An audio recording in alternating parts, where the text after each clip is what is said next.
नमस्कार, स्वागत है आप सभी का हमारे खास कार्यक्रम में और मैं हूं आपके साथ मुस्कान। तो बुलेटिन का आगाज इस वक्त की बड़ी और अहम खबर के साथ कर लेते हैं। आपके टीवी स्क्रीन पर यह अहम जानकारी मऊ से, जहां पर हादसे पर सीएम योगी ने दुख जताया है। मृतकों के परिजनों को राहत राशि, सहायता राशि दी जाएगी। परिजनों को 2-2 लाख का मुआवजा मिलेगा। यह अहम जानकारी। घायलों को 50,000 रुपए मिलेंगे। मुफ्त इलाज सभी घायलों का किया जाएगा। यह अहम जानकारी आपको बता रहे हैं, जहां पर मऊ हादसे पर सीएम योगी ने दुख जताया है और साथ ही साथ परिजनों को सहायता राशि का ऐलान किया है। 2-2 लाख का मुआवजा दिया जाएगा। घायलों को 50,000 रुपए मिलेंगे। इसी के साथ घायलों का मुफ्त इलाज भी किया जाएगा। तो यह अहम जानकारी आपको बता रहे हैं। मऊ हादसे पर सीएम योगी ने दुख जताया है। मृतकों के परिजनों को सहायता राशि देने का ऐलान भी किया।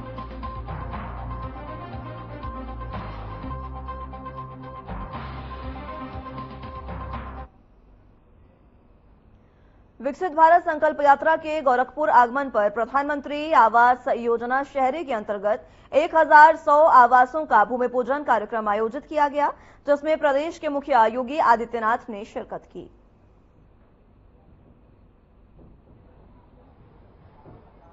भारतीय जनता पार्टी के प्रदेश के उपाध्यक्ष और विधान परिषद सदस्य डॉक्टर धर्मेंद्र सिंह जी,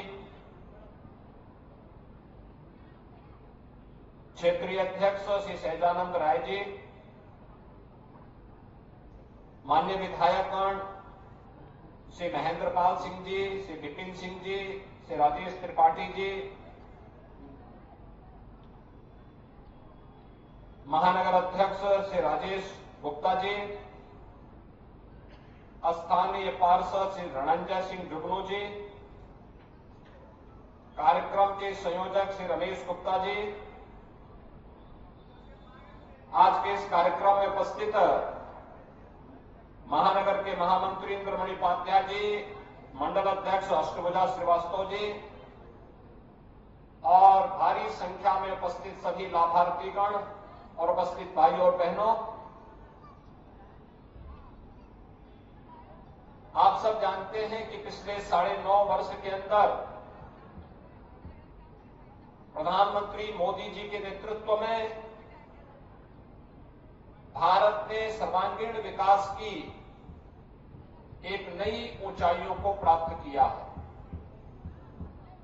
आज हम सबको एक नए भारत का दर्शन हो रहा है। यह भारत जो वैश्विक स्तर पर 142 करोड़ भारतवासियों के गौरव को बढ़ाता है, जो विकास की बड़ी बड़ी परियोजनाओं को बिना भेदभाव के देश के अंदर लागू करता है, यह भारत जो चेहरा देख करके नहीं, बल्कि जिस भारत में बिना भेदभाव के सबका साथ और सबके विकास की भावना के साथ योजनाओं का लाभ हर तबके को प्राप्त हो रहा है और हर व्यक्ति की जरूरत के अनुसार कार्य करते हुए उसके आर्थिक स्वावलंबन की ओर अग्रसर किया जा रहा है। इस नए भारत के अंदर हम सब आज प्रधानमंत्री मोदी जी के द्वारा व्यापक जन जागरूकता के लिए जिन्हें योजनाओं का लाभ मिला है, मेरी जुबानी मेरी कहानी यानी मेरी कहानी मेरी जुबानी के माध्यम से अन्य लोगों तक पहुंचाने, जिससे वे भी इन योजनाओं के बारे में जानकारी रख सके और जिन्हें अब तक योजना का लाभ नहीं मिल पाया है उन्हें भी योजनाओं का लाभ मिल सके। इस उद्देश्य से विकसित भारत संकल्प यात्रा प्रारंभ हुई है। 15 नवंबर जनजातीय दिवस के अवसर पर प्रधानमंत्री जी ने सुदूर झारखंड के गांव से इस योजना को प्रारंभ किया और आज मुझे बताते हुए प्रसन्नता है, यह योजना देश के अंदर हर राज्य में हर ग्राम पंचायत तक पहुंचने के क्रम में आगे बढ़ रही है। इस यात्रा में 26 जनवरी तक देश के सभी गांवों को, सभी नगर निकायों को कवर करना है। जनता जनार्दन के साथ संवाद बनाना है। प्रदेश में 10 करोड़ लोगों को इसका लाभ प्राप्त हो रहा है। 80 करोड़ लोग जो देश के अंदर प्रधानमंत्री जी की इस योजना में कोरोना कालखंड में फ्री में राशन की सुविधा का लाभ प्राप्त कर रहे हैं, तो प्रदेश के अंदर 15 करोड़ से अधिक लोग इस योजना का लाभ प्राप्त कर रहे हैं। उजाला योजना के अंतर्गत प्रदेश में एलईडी लाइट उपलब्ध कराई जा रही है। सौभाग्य योजना के अंतर्गत अन्य तमाम योजनाओं का लाभ उपलब्ध कराया जा रहा है। ये सभी ऐसी योजनाएं हैं जो व्यापक जन जागरूकता के माध्यम से हम सबको आगे बढ़ने के लिए प्रेरित करती है। इस अवसर पर मैं एक बार फिर से प्रधानमंत्री मोदी जी के नेतृत्व में विकसित भारत संकल्प यात्रा का लाभ बिना भेदभाव के हर व्यक्ति को प्राप्त होगा, इस विश्वास के साथ आज मैं एक बार फिर से जिनको लाभ मिल चुका है उनको बधाई देता हूं। जिनको गोरखपुर में मुख्यमंत्री सामूहिक विवाह योजना के अंतर्गत 1500 जोड़ों का विवाह संपन्न हुआ। इस विवाह कार्यक्रम में मुख्यमंत्री योगी आदित्यनाथ उपस्थित रहे।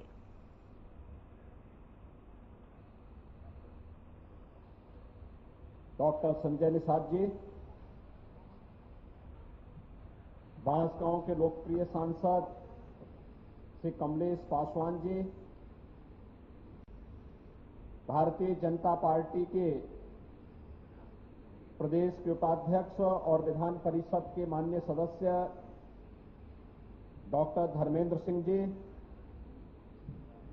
माननीय विधायकगण श्री राजेश त्रिपाठी जी, श्री राम चौहान जी, श्री महेंद्र पाल सिंह जी, श्री विपिन सिंह जी, डॉक्टर विमलेश पासवान जी,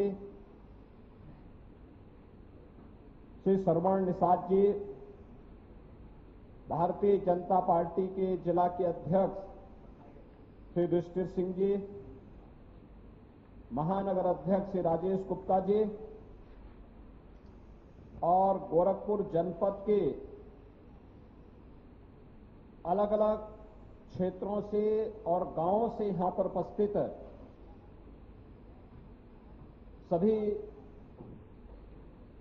वर और वधू पक्ष से उपस्थित अतिथिगण, भाइयों बहनों, आज मुझे प्रसन्नता की अनुभूति है कि एक साथ 1500 जोड़े गोरखपुर में विवाह बंधन के साथ जुड़ रहे हैं। मुख्यमंत्री सामूहिक विवाह योजना के अंतर्गत आयोजित इस कार्यक्रम में एक साथ इतना बड़ा कार्यक्रम का आयोजन न केवल दहेज मुक्त विवाह को प्रेरित करने के लिए डबल इंजन की भारतीय जनता पार्टी की सरकार के द्वारा किए गए प्रयासों का यह परिणाम है, बल्कि उन सामाजिक कुरीतियों पर एक प्रहार भी है जो समाज में एक गरीब को, एक वंचित को उन कुरीतियों के कारण बेटी की शादी जैसे पवित्र यज्ञ से वंचित कर देता था। भाइयों बहनों, हम सबको इस बारे में ध्यान रखना होगा कि जहां हमें बाल विवाह से पूरी तरह समाज को छुटकारा देना है, वहीं साथ ही साथ दहेज के बहाव में जिन बालिकाओं पर अत्याचार होता था, इसको भी पूरी तरह समाप्त करने की दिशा में ये मुख्यमंत्री सामूहिक विवाह की योजना एक अभिनव प्रयास है और इस अभिनव प्रयास का परिणाम है कि आज जो यहां पर 1500 जोड़े विवाह बंधन के साथ जुड़ रहे हैं, इसके साथ ही प्रदेश में अब तक हम 3 लाख से अधिक परिवारों को इस सामूहिक विवाह योजनाओं के साथ जोड़ चुके हैं। इन सभी 1500 परिवारों को मैं इस अवसर पर हृदय से बधाई देता हूं, अपनी शुभकामनाएं देता हूं। मुझे बताते हुए प्रसन्नता है कि 2017 में इस योजना को हम लोगों ने प्रारंभ किया था और 17 से प्रारंभ करने के बाद प्रारंभ में 31,000 की राशि हम लोगों ने रखी थी, लेकिन बाद में जब ये लगा कि नहीं 31,000 की राशि कम है, तो इस राशि को बढ़ा करके हम लोगों ने 51,000 रुपया किया है। और भाई लखनऊ में बीजेपी प्रदेश मुख्यालय पर बीजेपी प्रदेश अध्यक्ष भूपेंद्र सिंह ने प्रेस कॉन्फ्रेंस की। भूपेंद्र सिंह ने क्या कुछ कहा, सुनाते हैं आपको। की धनराशि बरामद की गई और ये साफ हो चुका है कि कांग्रेस और उसके घमंडिया गठबंधन के साथियों का केवल एक ही उद्देश्य है कि अनैतिक रूप से धन अर्जित करना, भ्रष्टाचार करना। एक तरफ घमंडिया गठबंधन है जहां भ्रष्टाचार, कमीशनखोरी, लूट खसोट और दलाली की गारंटी। दूसरी तरफ हमारे देश के आदरणीय प्रधानमंत्री नरेंद्र मोदी जी की गारंटी है, जो भ्रष्टाचार को समूल नष्ट करने के लिए प्रतिबद्ध है। जनता से जो लूटता है उसकी पाई पाई जनता को लौटानी होगी, ये मोदी जी की गारंटी है। मोदी जी की गारंटी का मतलब बेईमान और भ्रष्टाचारियों से पाई पाई की वसूली की गारंटी है। भाइयों बहनों, अगर कांग्रेस के सांसद के पास 200 करोड़ रुपए की नकदी पकड़ी गई है, बाकी कांग्रेस के सांसदों के पास कितनी धनराशि होगी, यह प्रश्न है। इसी हिसाब से तो गांधी परिवार जिसका सबसे ज्यादा भ्रष्टाचारी परिवार है, राहुल गांधी ऐसे कितने आर्टिस्ट हैं कांग्रेस में, जनता से लूटे हुए पैसे का हिसाब किताब हर रोज लिया जाएगा। ये सब मोदी जी की गारंटी है। कांग्रेस ने अपने नेताओं को करप्शन का एटीएम बना दिया है। कांग्रेस की मोहब्बत की दुकान से निकला नोटों का पहाड़, जिसकी गिनती आज भी जारी। मोहब्बत की दुकान की एक फ्रेंचाइजी के गले से 200 करोड़ रुपए के नोट मिले, लगता है खूब बिक्री हुई। सारी मोहब्बत कुछ यूं ही बिक गई कांग्रेस के पास, और कांग्रेस के घमंडिया गठबंधन के साथियों के पास केवल हिंदुत्व और सनातन की नफरत बची। जहां कांग्रेस का जनप्रतिनिधि होगा वहां इस बात की गारंटी है कि भ्रष्टाचार अवश्य करेगा। ऐसे घोटाले और भ्रष्टाचार के सेंटर का नाम यदि गांधी परिवार करप्शन सेंटर रख दिया जाए तो वह गलत नहीं होगा, क्योंकि ऐसे सभी कामों की ट्रेनिंग उन्हीं के द्वारा की जाती है।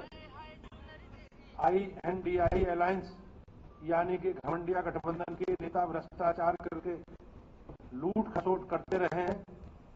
जब ईडी, सीबीआई और IT जैसी एजेंसियां अपना काम करती हैं तो सारे भ्रष्टाचारी नेता एक होकर जांच एजेंसी। प्रधानमंत्री नरेंद्र मोदी इन्फिनिटी फोरम के दूसरे संस्करण का आयोजन पीएम मोदी कर रहे हैं। संबोधित क्या कुछ वो कह रहे हैं, सुनाते हैं आपको।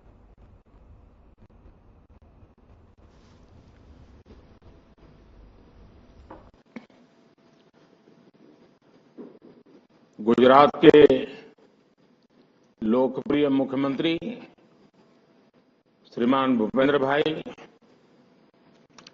राज्य सरकार के मंत्री, आईएफएससीए के चेयरमैन के राजारामन जी, दुनिया के सम्मानित फाइनेंशियल इंस्टीट्यूशंस और विभिन्न संस्थाओं के लीडर्स, देवी और सज्जनों, आप सभी का इन्फिनिटी फोरम के दूसरे एडिशन में अभिनंदन है। मुझे याद है जब दिसंबर 2021 में हम पहले इन्फिनिटी फोरम के दौरान मिले थे, तो पैंडेमिक की उसकी वजह से दुनिया में कितनी अनसर्टेनिटी थी। हर कोई ग्लोबल इकोनॉमिक ग्रोथ को लेकर आशंका में था और ये चिंता आज भी खत्म नहीं हुई है। जियो पॉलिटिकल टेंशन, हाई इन्फ्लेशन और डेट लेवल्स की मुश्किलें आप सभी बहुत अच्छी तरह जानते हैं। ऐसे समय में भारत रेजिलियंस और प्रोग्रेस का एक शानदार उदाहरण बनकर उभरा है। ऐसे महत्वपूर्ण कालखंड में गिफ्ट सिटी में 21वीं सदी की आर्थिक नीतियों पर मंथन होना गुजरात का गौरव बढ़ाने वाला है। वैसे मैं आज गुजरात के लोगों को एक और बात के लिए भी बधाई दूंगा। हाल ही में गुजरात के पारंपरिक डांस गरबा को यूनेस्को ने इंटेजिबल कल्चरल हेरिटेज में शामिल किया है। ये अपने आप में बहुत बड़ी उपलब्धि है। गुजरात की सफलता देश की सफलता है। फ्रेंड्स, आज भारत की ग्रोथ स्टोरी ने दुनिया को दिखाया है कि जब पॉलिसी को सर्वोच्च प्राथमिकता दी जाए, जब गुड गवर्नेंस के लिए पूरी ताकत लगाई जाए, जब देश और देशवासियों का हित ही आर्थिक नीतियों का आधार हो, तो क्या नतीजे मिलते हैं। भारतीय व्यवस्था ने इस फिस्कल ईयर के पहले 6 महीनों में ही 7.7% की दर से प्रगति की है।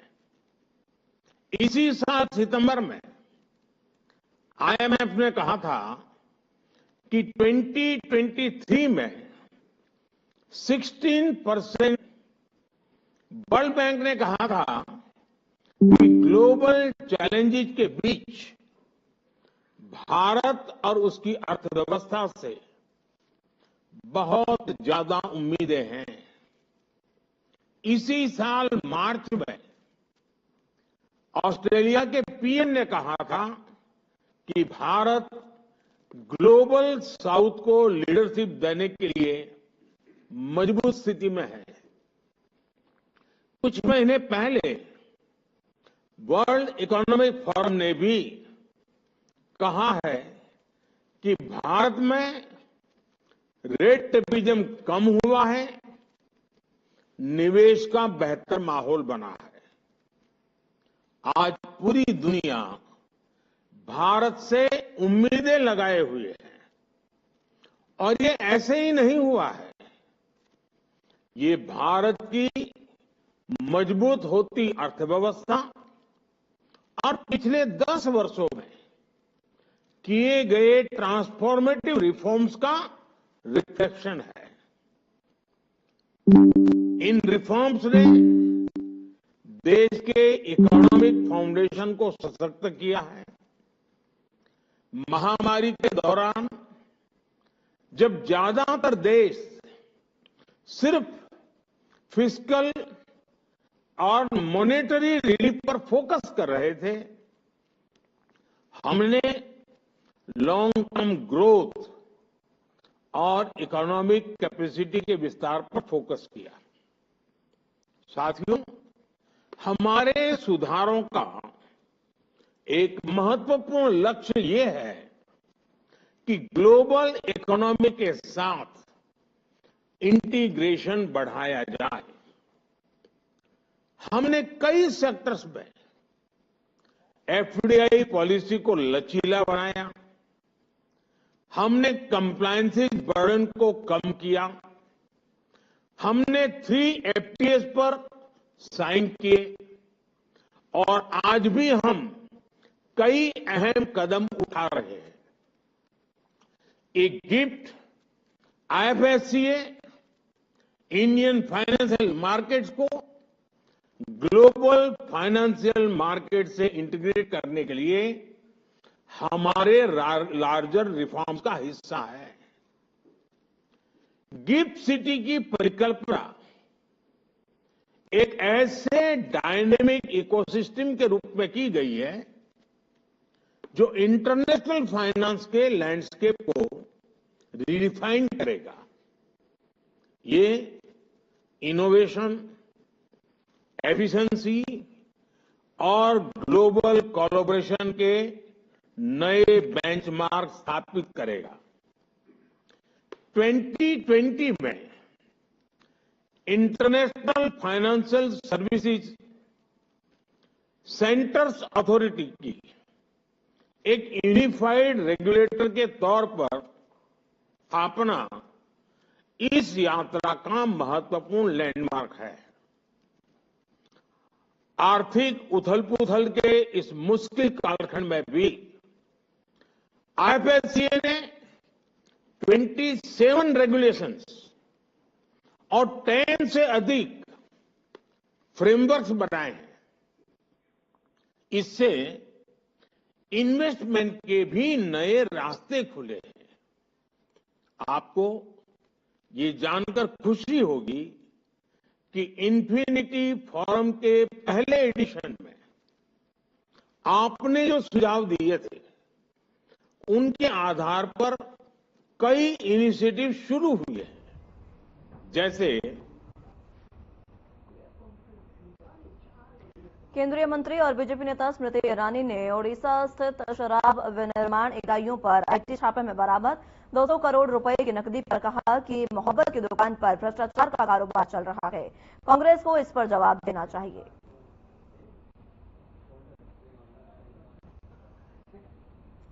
कांग्रेस के आला कमान को, गांधी खानदान को, देश को ये बतलाना होगा कि उनके एक सांसद के 10 ठिकानों से 200 करोड़ रुपए जो बरामद हुए और काउंटिंग अभी जारी है, ये कांग्रेस का नेता गांधी खानदान में किसका ATM था?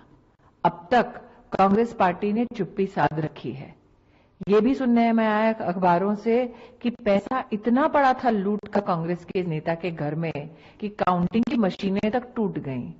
जैसा कि मैंने कहा, मोहब्बत की दुकान पर करप्शन का जो कारोबार चल रहा है, ये कौन है जिसका ATM बनकर कांग्रेस का ये नेता उभरा है? चाहे शराब का घोटाला हो, महादेव ऐप का बेटिंग का घोटाला हो, चाहे भर्ती में घोटाला हो, कांग्रेस ने जब सत्ता पाई है तब घोटालों में उनकी पार्टी, उनकी सरकारें लिप्त रही हैं। आज पुनः उनके एक नेता के घर से 200 करोड़ रुपए कैश बरामद होना, और जैसा कि मैंने कहा, मीडिया के हवाले से पता चल रहा है कि काउंटिंग अभी जारी है, तो वो कौन है जिसका ATM कांग्रेस का ये नेता है और क्यों अब तक कांग्रेस की आला कमान ने इस विषय पर कोई भी टिप्पणी नहीं की है? किसका पैसा है जो लूट का छुपाकर कांग्रेस के? उत्तर प्रदेश विधानसभा के अध्यक्ष सतीश महाना ने गोवा में आयोजित लोकोत्सव 23 का दीप प्रज्वलित कर उद्घाटन किया, जिसके बाद महाना ने कार्यक्रम को संबोधित किया।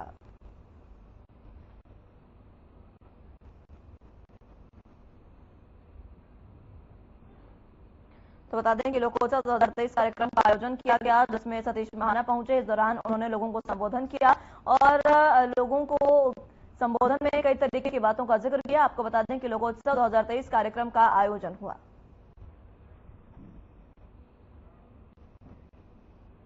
फिलहाल के लिए मेरे साथ इस बुलेटिन में बस इतना ही।